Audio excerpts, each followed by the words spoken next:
4 दिन पहले हमास ने इजराइल के खिलाफ ऑपरेशन अल अक्सा फ्लड शुरू किया, जिसका जवाब इजराइल ने द आयरन स्वॉर्ड के तहत दिया। तब हमास ने कहा यह पूर्वी यरूशलेम में अल अक्सा मस्जिद पर हमले का जवाब है। हमास के टॉप लीडर इस्माइल हानिया ने कहा गाजिया में शुरू हुई ये बाढ़ वेस्ट बैंक से होते हुए विदेशों तक फैल जाएगी। अब हमास ने 2 दिन बाद होने वाली जुमे की नमाज को लेकर बड़ा ऐलान किया है। हमास ने शुक्रवार को होने वाली जुमे की नमाज के लिए लोगों से अल अक्सा मस्जिद पहुंचने को कहा है। अगर हमास के कहने पर लोग शुक्रवार को अल अक्सा मस्जिद पहुंचे तो बड़ा संघर्ष हो सकता है। यह खूनी लड़ाई अल अक्सा मस्जिद में 6 महीने पुराने विवाद से शुरू हुई।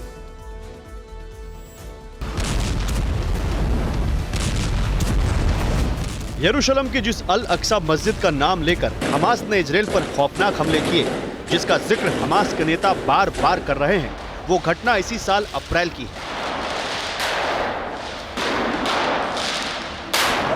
अप्रैल में रमजान के दौरान इजराइल पुलिस ने अल अक्सा मस्जिद पर ग्रेनेड फेंके, नमाजियों के साथ हिंसा हुई।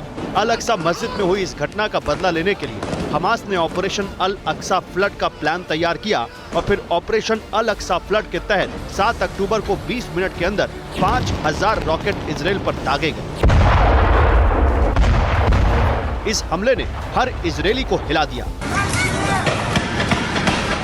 Not since the Holocaust have so many Jews been killed on one day, and not since the Holocaust have we witnessed scenes of Jewish women and children, grandparents, even Holocaust survivors being herded into trucks and taken into captivity.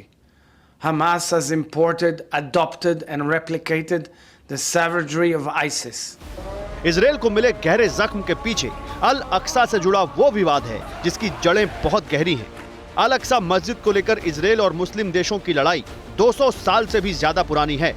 अल अक्सा मस्जिद को मक्का और Medina के बाद मुसलमानों का तीसरा सबसे पवित्र स्थल माना जाता है। अल अक्सा मस्जिद 2 एकड़ जमीन के टुकड़े पर बनी है। इस कैंपस के भीतर दक्षिणी हिस्से में अल अक्सा मस्जिद स्थित है। इसी के ठीक पास यहूदियों की सबसे पवित्र जगह टेंपल माउंट है।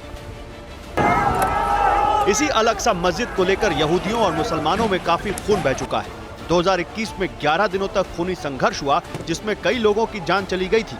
अब एक बार फिर धार्मिक स्थल को लेकर शुरू हुई लड़ाई में हजारों लोग मारे जा चुके हैं।